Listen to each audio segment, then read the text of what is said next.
Did you know there's queer subtext in Mulan?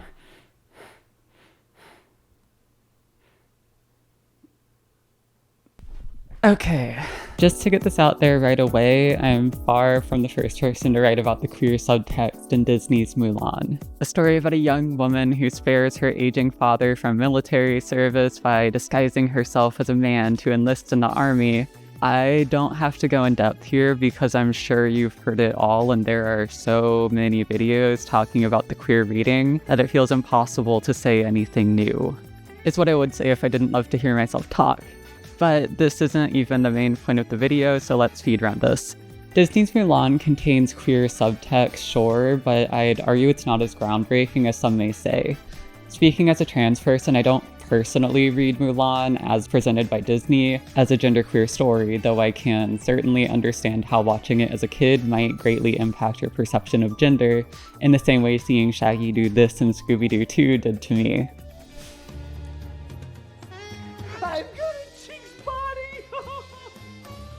Seriously though, the problem with this reading is that at no point in the film is Mulan fully identifying with maleness. She's quite beholden to the fact that she's a woman in disguise and doesn't necessarily challenge that notion except to rebel against the societal standards for who a woman should be. When the chance is presented to her, she goes back to identifying as a woman, never claiming otherwise.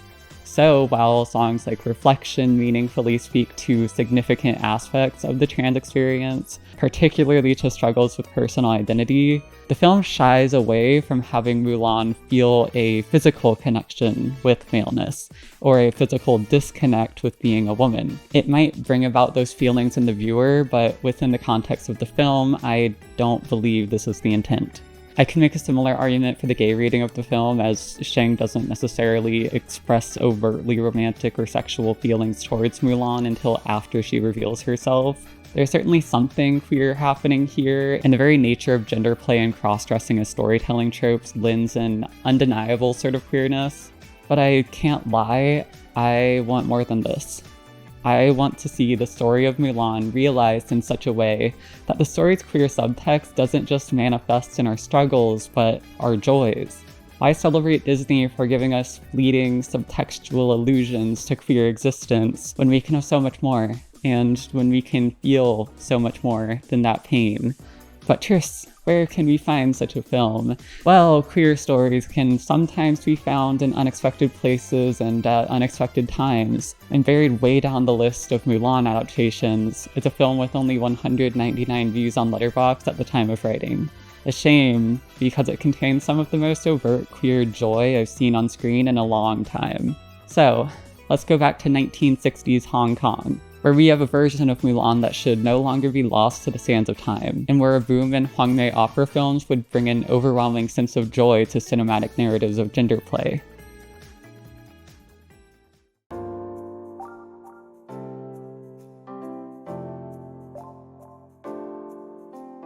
Lady General Hua Mulan, Hong Kong's 1964 operatic adaptation, is pretty much what you'd expect from an old adaptation of the original myths. I know this is contradictory to the idea that it's groundbreaking in its approach to the story's queer subtext, but stick with me. The film's general staginess, accompanied by some music that, while lovely,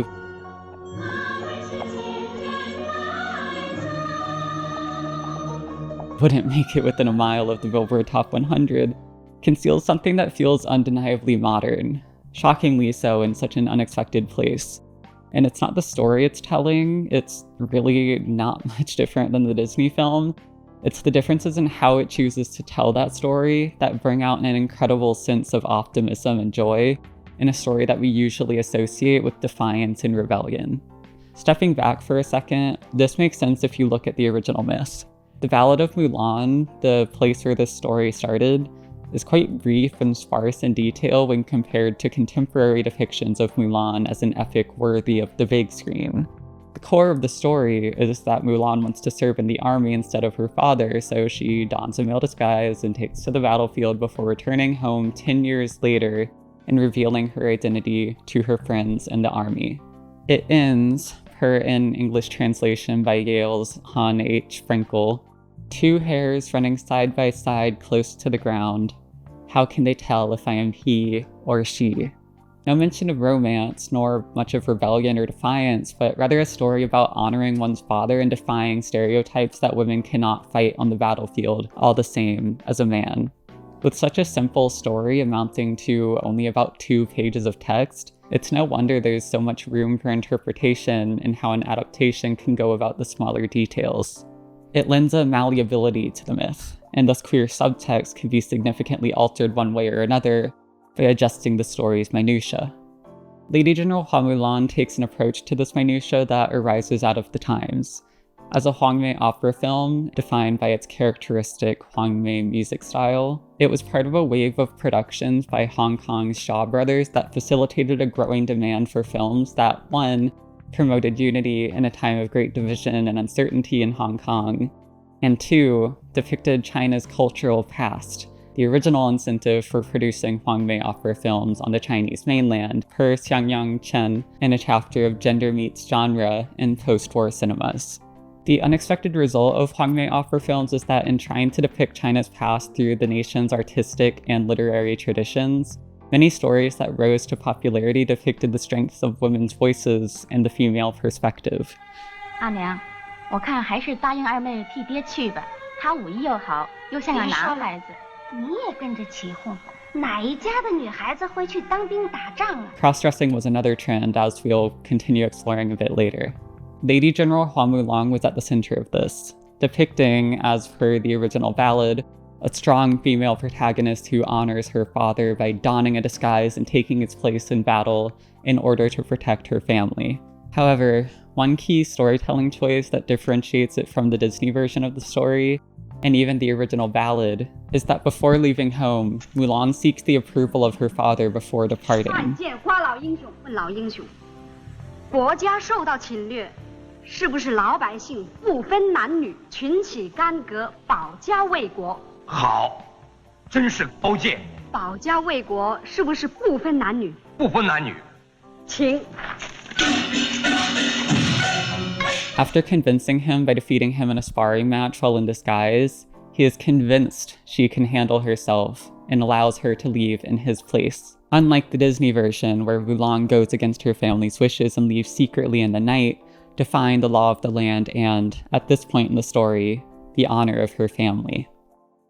This difference is one place where we can see the central idea of unity on display in the operatic version, and it continues throughout the whole film. Even when Mulan feels different from her companions on the battlefield, it becomes clear that when they fight together, there's little Mulan can't do that the men can.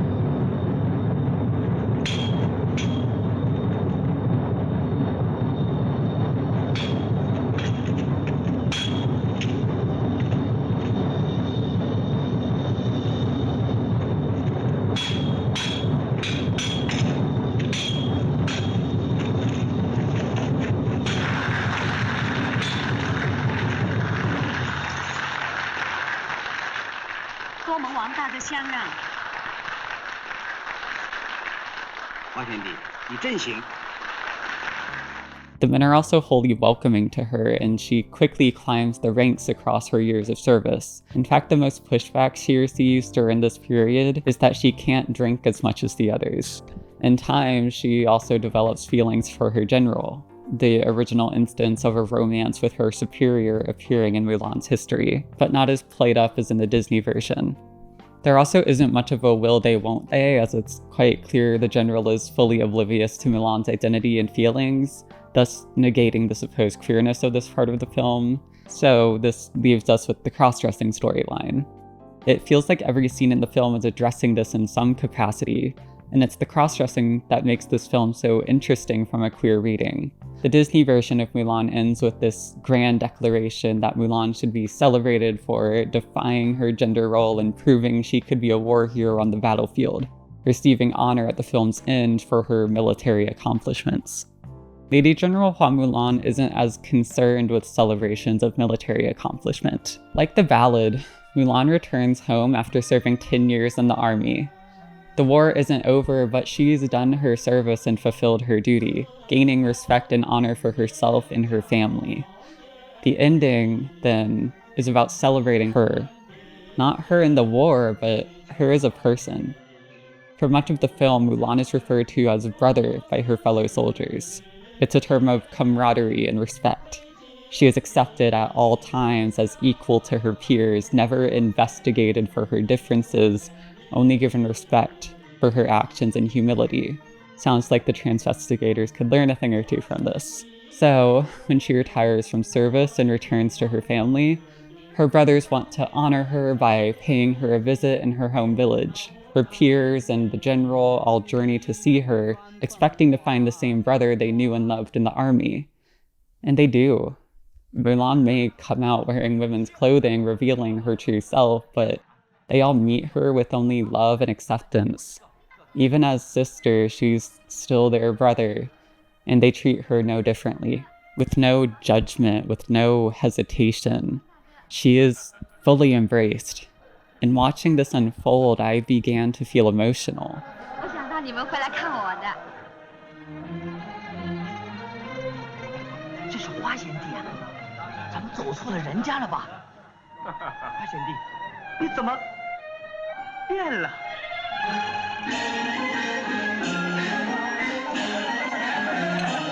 What we see play out in this finale isn't unlike a trans coming out story, but rather than female to male as we typically associate with Mulan, it's sort of like a male to female narrative. This person they've known as a man for 10 years has revealed herself as a woman, and rather than shock or disgust or betrayal, they expressed nothing but kindness.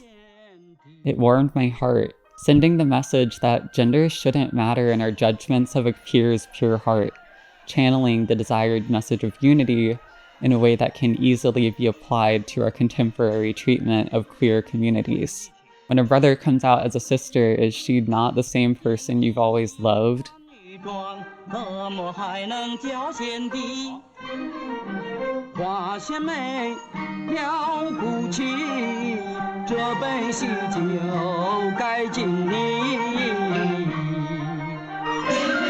Does she not still deserve your respect?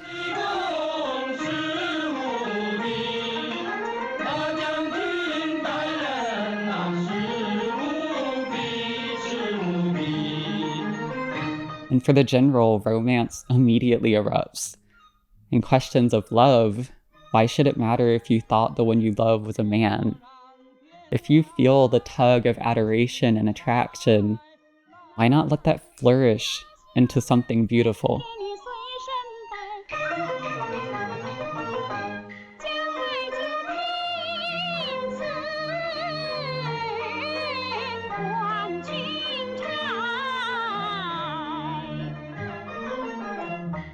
These are all takeaways that speak powerfully to our modern status quo, where division continues to plague any and all discussions of queerness in our mass culture. There are also takeaways that, to me, make this a much more hopeful piece of queer storytelling than Disney's Mulan, where the sense of queer joy is a bit less palpable. While Disney's version may similarly touch upon issues of queer identity, I believe the aspects it touches upon are more about division than joy. We can read queer struggle and reflection, and when Mulan reveals herself, she is met with the same sense of betrayal and disgust that was so absent from the opera. While joy is not completely absent, such as when Shang turns around and embraces his now female companion, the unique characteristics and circumstances of Hongmei opera bring the joy out in full force, portraying a somewhat idealistic view of what could, and perhaps should, be. This is why it meant so much to me. In a world full of queer struggle, it's nice to see some joy.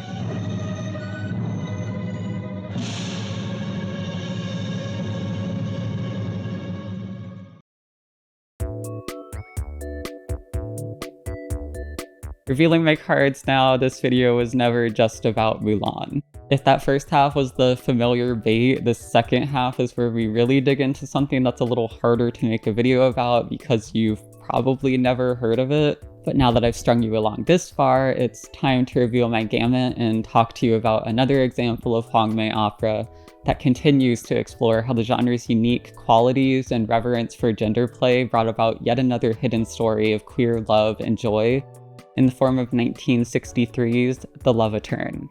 But Before we talk about the Love Eterne, I want to talk a bit about how I came across the film. My friend and I were watching Lady General Hua Mulan and were curious about a reference made during the film's finale to a popular Chinese story about a man who doesn't realize his friend is a woman in disguise, and the love they share thus can't manifest until it's too late. After finishing Mulan, we did some research and quickly stumbled across The Love Eterne, which stars the same actress who plays Mulan, Ivy Ling Po. The difference, in The Love Eterne, she isn't playing a woman in disguise, but the male scholar who the woman falls for. The result is a film with several layers of gender play, the female lead and the male lead being played by a woman who dresses as a man, but only one, within the context of the film, is actually in disguise. Is the film a depiction of gay affection, lesbian affection, straight affection, or some mix of all three? Because of this casting choice, it's kind of all of the above, and it only gets more fascinating the further we examine the film, making a case for The Love Eterne as being one of the most fluid depictions of gender and sexuality I've ever seen on screen. All of this hidden in a film that so few have seen outside of its home region, where it blew up in popularity at the time of its release.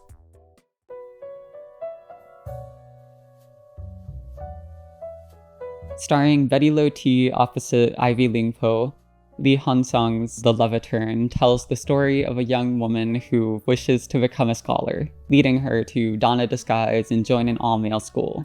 Before long, Ying-tai, our protagonist, forms a close friendship with her classmate Shanbo. Friendship blossoms into love, and an unspeakable bond forms between the two. Years quickly pass. Shanbo doesn't know the truth of Ying-tai's identity, despite many unsubtle hints. Regardless, there's a grand happiness between the two.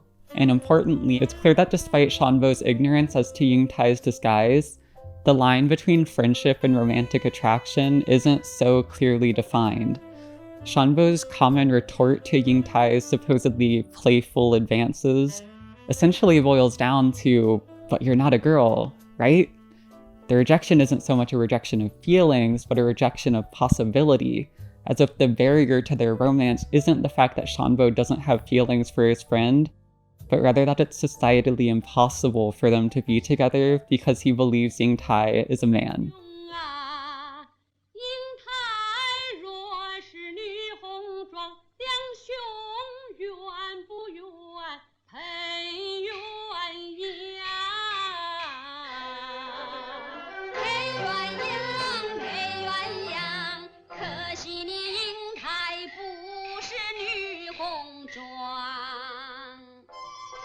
The rhetoric feels important here, as unlike Mulan, where the feelings themselves are seemingly rejected, romantic feelings are allowed to flourish here. It's the societal expectations of gender and sexuality that create the barrier to love in The Love Eterne.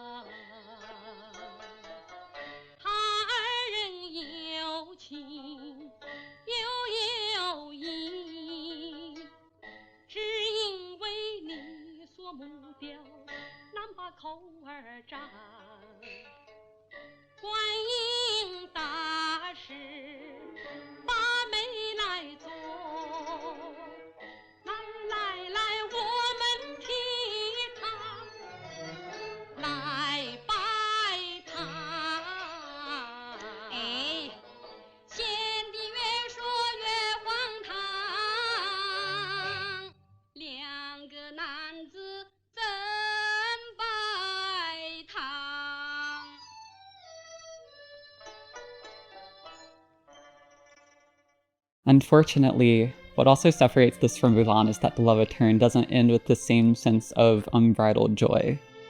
It comes as little surprise that Shanbo is overwhelmed by joy when he learns that Ying-tai is actually a girl. Again, it's like he's finally given permission to express his feelings that were already there. But this discovery comes too late. Ying-tai's father has already decided to marry her off to the son of a powerful man. The film thus becomes a tragedy past this point. And I won't spoil the rest, but I find it incredibly impactful that across the course of the film, The happiest days for Shanbo and Ying-tai were when they were both together, both as men, both able to love each other in their own way, despite the fact that they couldn't really be together. The tragedy then is that because of societal expectations towards their gender and sexuality, the two were sent down a much sadder road.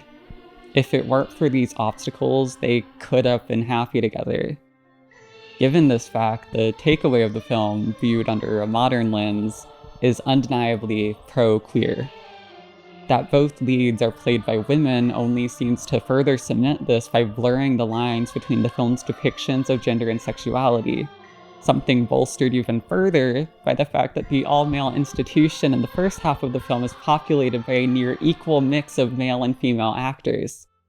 Are they all men?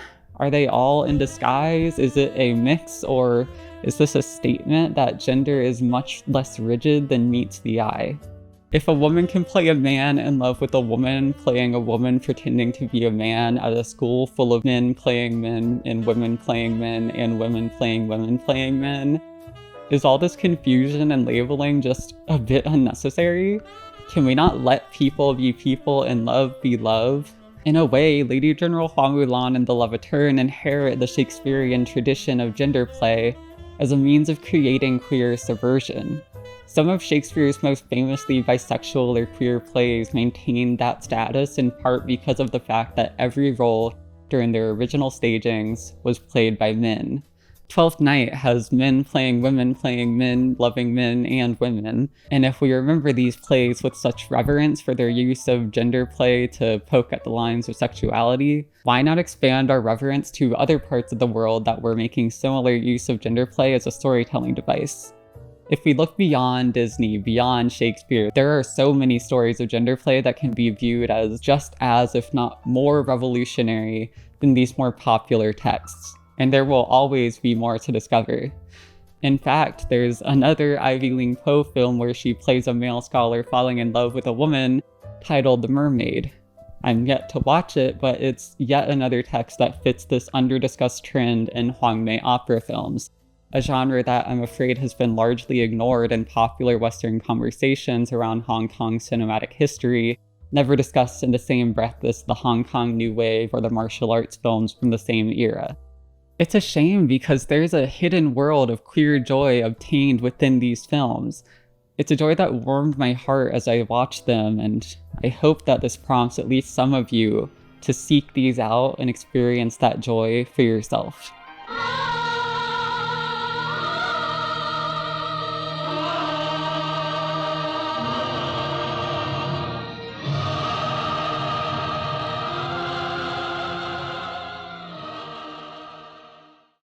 First video back after surgery. I hope it turned out well. I hope you liked it.